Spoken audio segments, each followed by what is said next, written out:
Hey, the Braves fans, welcome to another edition of State of the Braves. I'm your host, George McNair. It is good to be back with you once again, guys. It has been a little while for me. I had a wedding to go to with some very close friends, and a couple other things have gotten in the way, just regular life. So I apologize for the little bit of a long layover for me, but I am back and very happy to be back with you guys. The Braves are definitely back to their winning ways as well. Since I've been with you, the Braves now stand at 24-11, the best record in the National League. It is not without some bumps in the road. That was actually the last title of my last episode, and yet some bumps have continued to happen for the Braves. This season seems like, even though the record looks really good, it's kind of a weird feeling right now for me because they are also experiencing and have experienced a lot of health issues throughout this first month plus of the season, and that continues. Don't want to put a big damper on this episode, but we'll talk about that a little bit. Some of these things are unknowns, though, so we can't really focus too much on it. But nonetheless, the Braves got a big series win this weekend as they took on the Orioles. This is not a series, or it wasn't a series that you would expect to be a big showdown, a clash of titans at the beginning of the year, but the Orioles have played really, really well. And, they're an up-and-coming young team, and maybe they're for real. They look the part in some ways. I don't think they have quite the pitching as the Braves do, but they are a very talented young team. Braves fans can appreciate the look of a team that is building from within and has some young stars and start to build around that. So that's definitely the Orioles. And they took it to the Braves in the first game of this series. I'll get into those games in a little bit, but I wanted to, as I try to do every time, start with some Braves news. So the first is kind of negative. Kyle Wright goes on the 15-day IL a couple days ago with some more shoulder inflammation. So this is a little concerning, to say the least. He was obviously dealing with this over the course of the off season. He got a cortisone shot.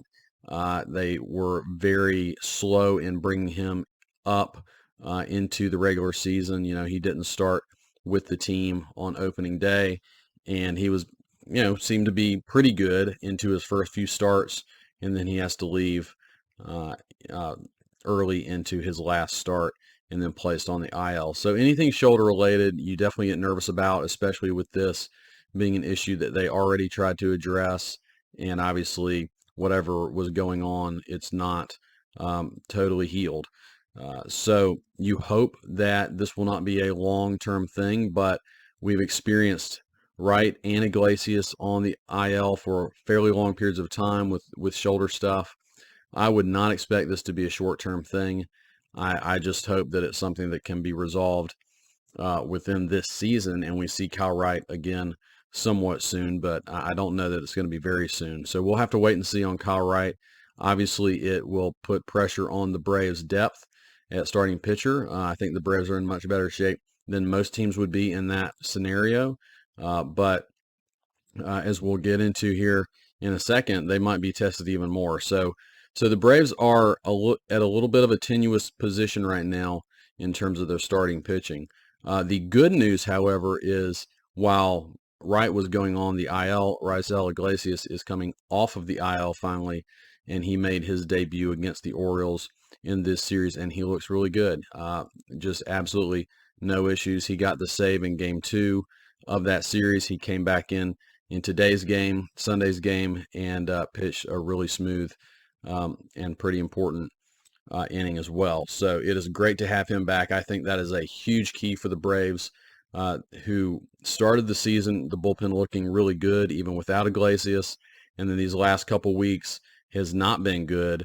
You can say the Braves have really had kind of a middle-of-the-road bullpen at best to start this season. Minter, of course, having some struggles in the closer's role. So getting Iglesias back, being able to slide everybody back into maybe more comfortable positions where you're not relying as much on a Jesse Chavez to pitch really crucial innings for you, getting Minter back to his eighth inning role. You probably have McHugh and and Anderson and Lee probably as other guys who are going to pitch some of the more crucial innings for you. But getting Iglesias back is really crucial. He was probably the best reliever in all of baseball in the second half of the season last year. He was a huge pickup for the Braves, and he can be that again. You don't want to put too much on him. They won't be able to lean on him too much as they're getting him back to full strength. But it is awesome to have him back. So while Iglesias was brought up and Wright was sent down, you did have one spot start from Dylan Dodd in Miami. He pitched pretty well, got the win there, but was sent back down. So right now the Braves only have 4 starters on their active roster with Iglesias up. That obviously will not be the case for much longer. They do have an off day on Monday, but I think some things are going to happen. I think Monday, even though it's an off day, could be a really important day for the Braves. As the active roster might change a little bit. So again, you're likely to have a starter come up who will get the call, especially if Kyle Wright is down long term, is the bigger question, right? I mean, it is 3 obvious names. It's Schuster, it's Dodd, and it's a guy we haven't seen yet in Mike Soroka. And his last start was not pretty. I don't know. I don't know what what the reasons were for that. I think he gave up like 8 runs over a short amount of innings. I don't think he's had that kind of bad start before that. But nonetheless, I don't know that is giving you a lot of confidence that he's quite ready to come up. Obviously, we had a pretty decent spot start from Dodd. Schuster just pitched 6 innings of no-hit baseball in his last start. He had not looked really good before that, but that's obviously an encouraging sign. So they're going to have to lean maybe on all 3 of these guys pretty heavily by the end of the season. And obviously at least one of them they'll have to lean on pretty soon. So I think Monday we'll get a better idea of who they will be calling up and leaning on, at least in the short term with Wright out. But yeah, like I said, Iglesias coming up, really important for the bullpen. I think the key, though, is to keep that bullpen fresh.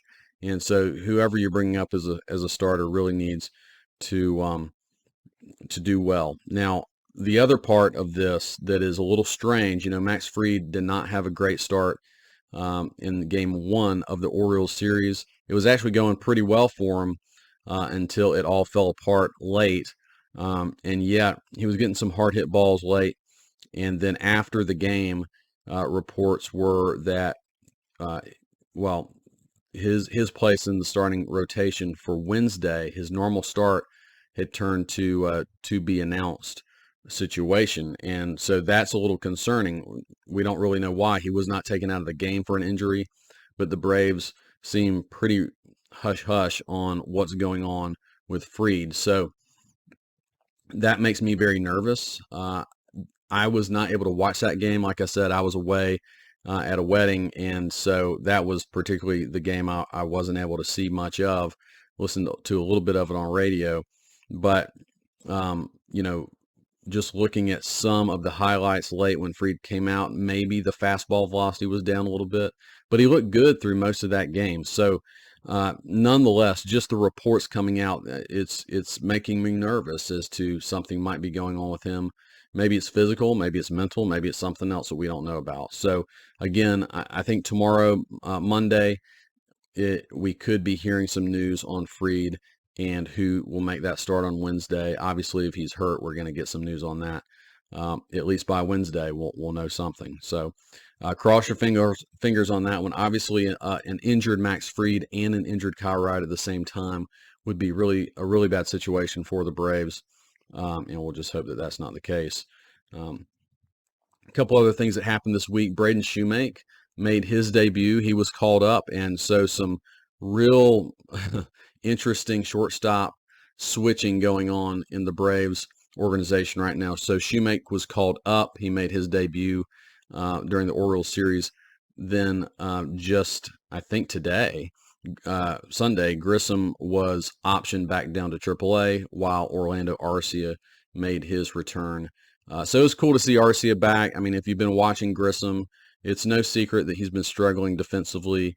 Kind of some of those issues that maybe I should have been a little more, aware of. I'm sure a lot of you guys were hoping, because Grissom is the best bat of these three, we're hoping that his defense was going to be good enough.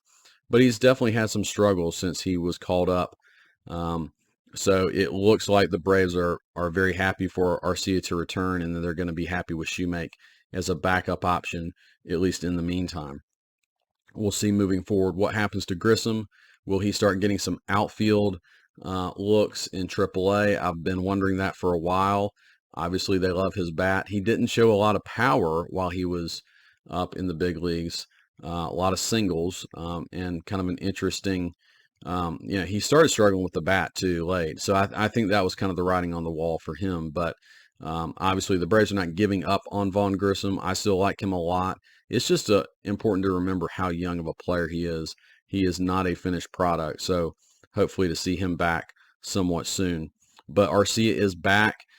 He did have a double in his first game back in this last game of the Orioles series. He also had a bad at bat late where he tapped back or not even tapped back, he tapped to the catcher, and then Harris got thrown out in extra innings. It could have been really costly, but ended up the Braves, of course, winning this game. But it's going to be Arcia. Sometimes he's going to give you some good things. Sometimes he's going to give you some bad at bats.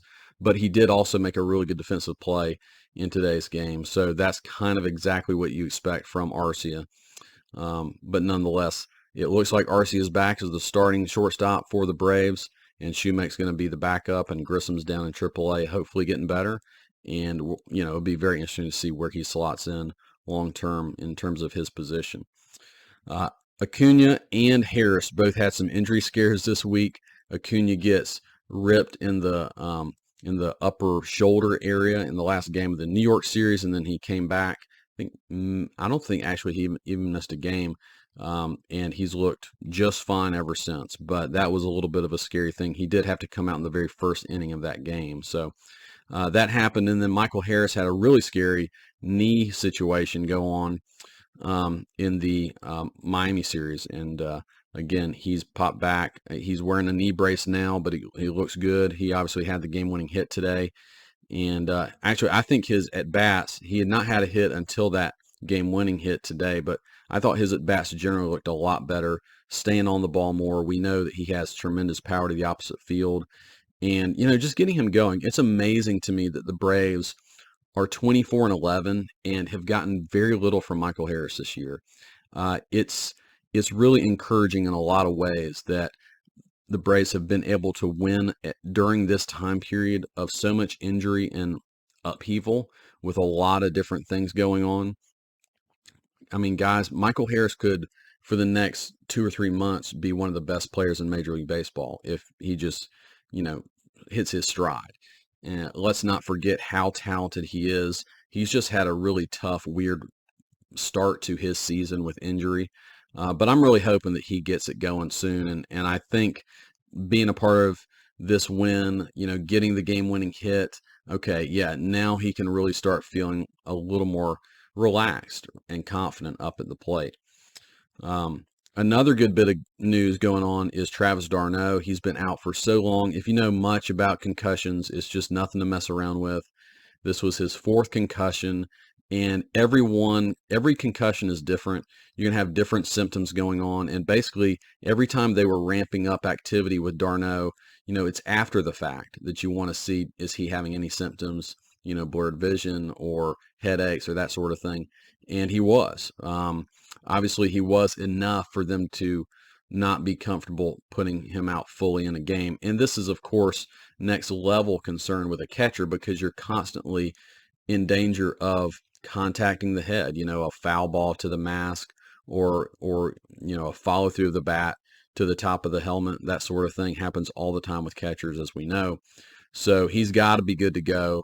It looks like he must be, because he is catching in AAA right now on a rehab assignment. And we know with the Braves, typically, once you're on a rehab assignment, it's probably only a few days from him rejoining. I wouldn't be shocked with the day off Monday that he comes back Tuesday, but maybe they take a little bit longer for him to come back. We'll see on that one, but it'll be great to have d'Arnaud back. He's obviously a huge glue guy to that clubhouse. And, he was also hitting really well when he went down. So having him in the lineup some too, either DHing or, giving Murphy some days off, and maybe Murphy is DHing would be pretty cool. But guys, listen, with all this stuff going on for the Braves, some of it really good and some of it's pretty frustrating with the injuries. The Braves still stand as the best team in the National League with the best record at 24-11. We can be encouraged of that. And they are currently, at least, dominating the National League East. The Mets are sputtering. The Phillies are struggling, even with Bryce Harper back. The Mets are tied with Miami in the second spot in the NL East, both at 17-18, and Philly is 16-19. So the Braves have a cushion. Yes, it's very early. We know that the Mets had a big cushion last year, but this is something to feel really good about. Currently, it's just like none of these teams below them are finding any kind of stride right now. In fact, the Braves are the only National League East team with a positive run differential. The Braves are plus 56 in runs scored against their opponents this year. The Mets are minus 10, and Philly is like minus 30 almost as bad as Washington. And Miami's even worse, but they've had a lot of good luck, and I think they're going to fade pretty quickly if you ask me. But look, New York is a little different in that they're just getting DeGrom. Yeah, they wish. They're just getting Scherzer and Verlander back, and so their pitching staff is going to get much better. Their offense to me is not super scary. They're super annoying because they just foul off pitch after pitch. But it will be interesting to see how much they get from Verlander and Scherzer. You guys know that I had my doubts about New York because of the age of both of those two guys, and the season started kind of that way. But it doesn't mean that they're going to be hurt all season. I mean, if Verlander and Scherzer come back healthy, and now the Braves have Wright and Fried going down, it flips the script in a big way. So again, this is why Fried and his situation hopefully will resolve itself in a positive way here in a day or two.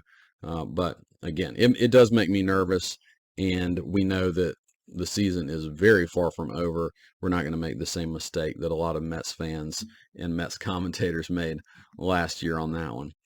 All right, so guys, yeah, just an encouraging series win for the Braves against the Orioles in these last three games. If you've been watching the Braves this season, while their record is really good, there are two negatives that I would just put out there up to or leading up to this series, and that would be they have not won consistently at home, and they have not beaten the better teams.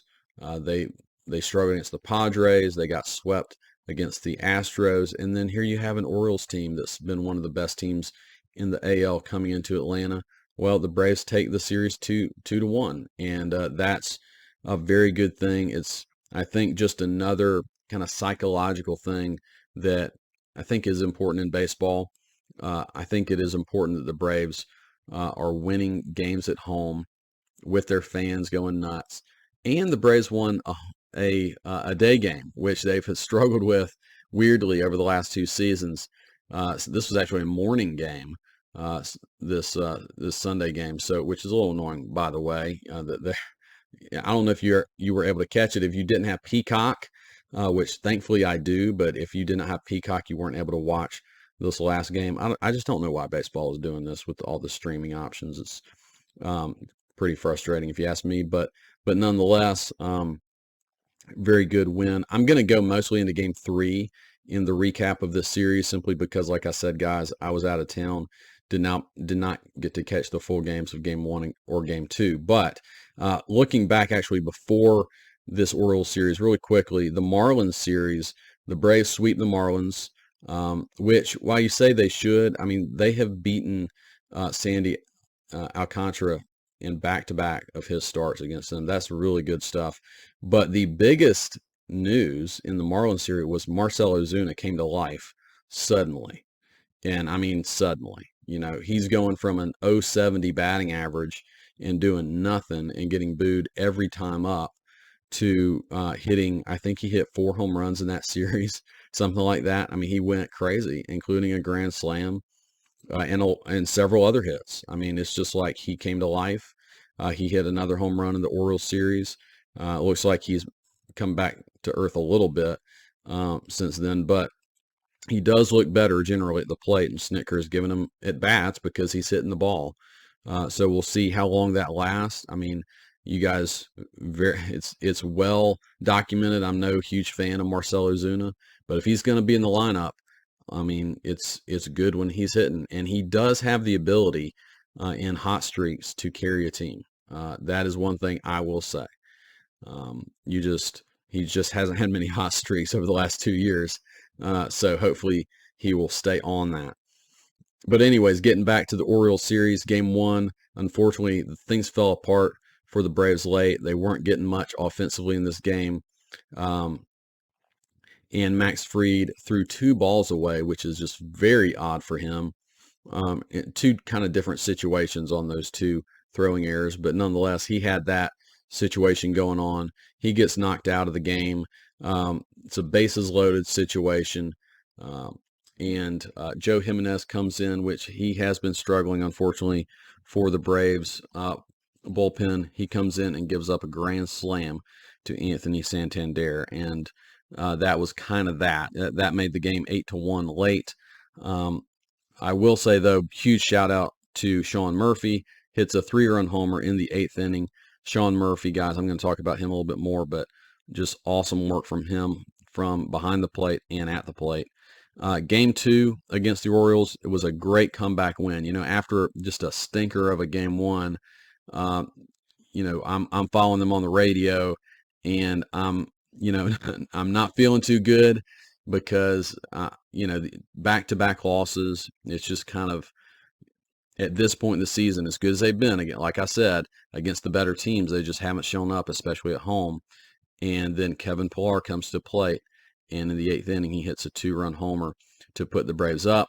Raisel Iglesias comes in, shuts the door. Just awesome way to end the game at home. And then game 3 today, Bryce Elder, guys, he has been huge. I mean, I just cannot say enough about Bryce Elder and what he has done after not winning a job coming out of spring training. He could have been frustrated, hung his head, you know, said, screw these guys or whatever. He did not do that. And I mean, to his credit, he has just come in every opportunity, every time out. You know, he's not throwing 95. He's throwing 90, 91, but he's got 4 decent pitches that he can throw strikes. And after he kind of figured out that he has to throw, you know, basically throw strikes with his pitches and not nibble, he's been just such a better pitcher this season than he was last. You know, there's nothing flashy about Elder, but he has been effective every time out. So I just cannot say enough things about him. And I think, especially with these injuries, the injury to Kyle Wright, I mean, I don't think Elder's going anywhere, guys. He is going to be a key throughout this entire season. So hopefully he can continue to do what he's doing. The bullpen also came up big in this game. You know, Elder comes out, and then McHugh came in for more than an inning. I think actually 2+ innings.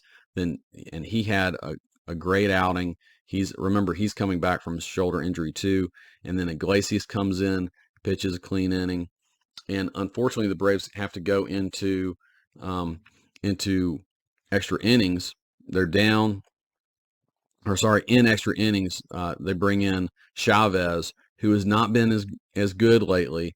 And I'm super nervous in this situation. And he does, you know, with the runner at second rule now, you know, you can kind of live with giving out of it after the run to tie it after that. And then Tonkin had a great time out there. Got a huge outfield assist from Acuna, which helped him out. But Tonkin, I mean, I got to give him a lot of credit too. You know, he's a great story for the Braves and the bullpen. This guy who's been mostly, you know, relegated to AAA for most of his career.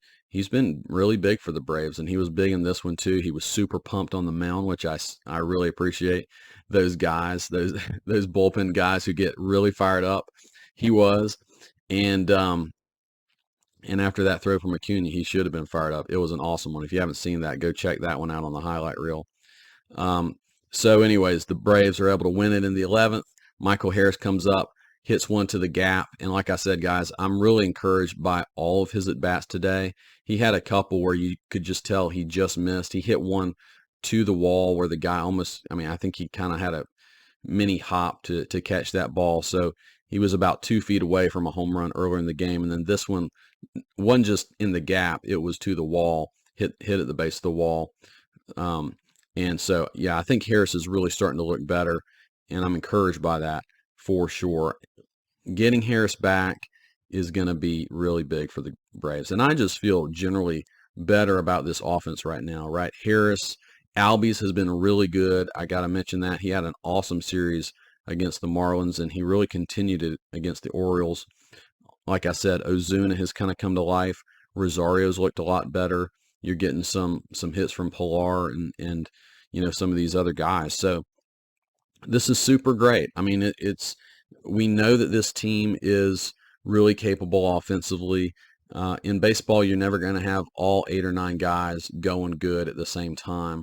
But with the Braves, you feel pretty confident that 4 or 5 guys every night are going to have some kind of part to play in their offense. All right, but as far as, I mean, I do want to particularly highlight 2 guys, right? It is a team, and all these guys are talented and have been better, but I just got to shout out majorly to Sean Murphy and Ronald Acuna. I mean, these 2 guys have been lights out really since the beginning of the season. I'm going to give you some stats mostly over the last 15 games, but they have been awesome all season so far. So Sean Murphy, again, guys, he came in and I was skeptical, not necessarily of Sean Murphy, but the trade, William Contreras going away. I mean, I like Contreras a lot. By the numbers, Murphy didn't look like that much better than Contreras, and he has proven to be one of the best players in baseball to this point this season. Cannon for an arm. If you've seen any of his throws to second base, just throwing out people, it's beautiful and it's special. I mean, it's different than most catchers, and just that in of itself is pretty cool to have a guy behind the plate like that. I mean, I can't remember the last time the Braves had a guy who could throw out runners at a really good pace. But over his last 15 games, Murphy's hit 306 with a 433 on base percentage and a 633 slugging percentage. I mean, that is next level. 5 home runs during that span, 14 RBIs, and this includes that game in New York City, 2 home runs, 6 RBIs against the Mets in one game that basically won the game single-handedly with those 2 home runs. One thing I really appreciate about Murphy, I mean, he swings hard, but he's also very patient. He has a great eye at the plate. And that has been consistent throughout his career. I mean, this is not something that's just happening. So it's really encouraging to see. I think, he might settle in to hit about 250, 260, 270, but I think you might see his on base consistently be about 100 points higher than his batting average. So getting on base, even when he's not hitting the ball hard, but being really selective with his swings, and his barrel rate is very high because of that. And they say generally, that's how to be a better hitter. It's the best determiner of who is a great hitter is who swings at strikes and who does not swing at balls. And he's doing that really well right now. He's been forced to play almost every day with d'Arnaud being out, and he's doing an awesome job of it. Right now, he is second in baseball in both slugging percentage and OPS, which OPS is on base plus slugging percentage. So those are 2 really good things to be ranked highly in, and to be an elite defensive catcher and doing that, it makes you an incredibly valuable player.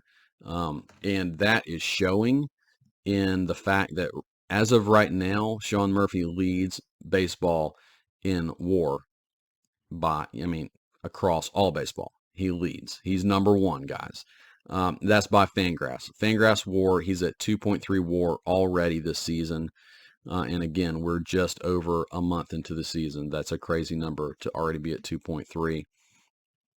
And I also just really like Murphy's mentality. He's a quiet guy. He's as they say, like a lunch pail guy. He's just ready to go to work. He loves the game.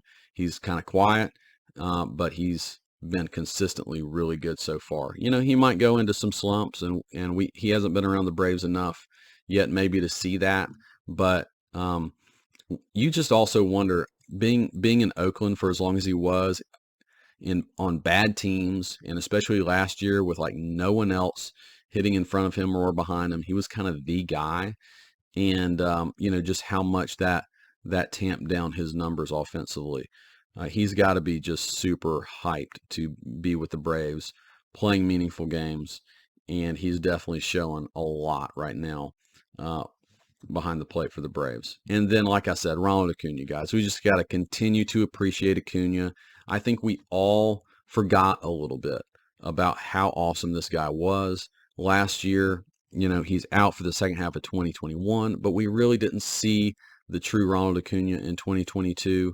He's kind of a shadow of himself, and now we see the fully healthy Acuna again, and it's just special, right? He's maybe the most purely talented player in baseball, and he's showing it. So over his last 15 games, he is hitting 288 with a 406 on-base percentage and a 538 slugging percentage. That's really good stuff. 3 home runs, 10 RBIs, and 7 steals. And great defense. He's just doing everything really well right now. He looks like a gold glover out there. Like I mentioned, he made an awesome outfield assist to gun a guy out at third base in a really big situation in today's game. He was the April Player of the Month, which is voted on across baseball, and he deserved it. And it was probably between him and Murphy, honestly, but he won it. He's first in steals. He's first in runs scored across all baseball right now, and you could not find two more opposite players probably than Murphy and Acuna, just in how they go about their business. Murphy is quiet. Acuna is flashy, but he has the game to do it, right? He backs it up for sure. And while Murphy leads Major League Baseball in WAR, guess who's number 2? Ronald Acuna Jr. is number 2 at 2.1 WAR for the season. So these two guys, guys, do not doubt the level of value that these two have brought to the team, in which, you've had Austin Riley struggle through much of this early season. You've had Olsen kind of up and down. You've had, several other things happening. And of course, with d'Arnaud going out with injury, these two guys have been huge too. Why are the Braves 24-11 right now? It's not just these two guys, but they have a big part to play in it. So I just hope that they both continue to play this way, and maybe we have an MVP 1 and 2 debate at the end of this season over these two guys. That would be pretty fun. But yeah, guys, the things I'm waiting for, just to wrap up this episode, I'm waiting for Riley to break out. I mentioned to you guys, I really, really like Austin Riley. He's one of my favorite Braves. I just want him to be a little more consistent at the plate, and I know he wants that too. He's struggling through some stuff. He did get a couple more hits in this series, but then he didn't do much today. So anyways, when he catches fire, we all know that he's as good as anybody in baseball when he's hot. So hopefully that happens really soon, that he snaps out of that funk. But the main thing I'm waiting for is to hear about Fried and Wright and their health. If both of those guys go down for the year or for a long portion of the year, it totally changes this season. I don't know that it derails this season, because this is an incredibly talented team, but it could really impact them in big ways. So let's hope for the best. I'll be back with you guys hopefully in a few days. And I appreciate you guys being patient with me with, not being with you for the last several days. And but it was really good to be back with you guys, and I'll talk to you soon.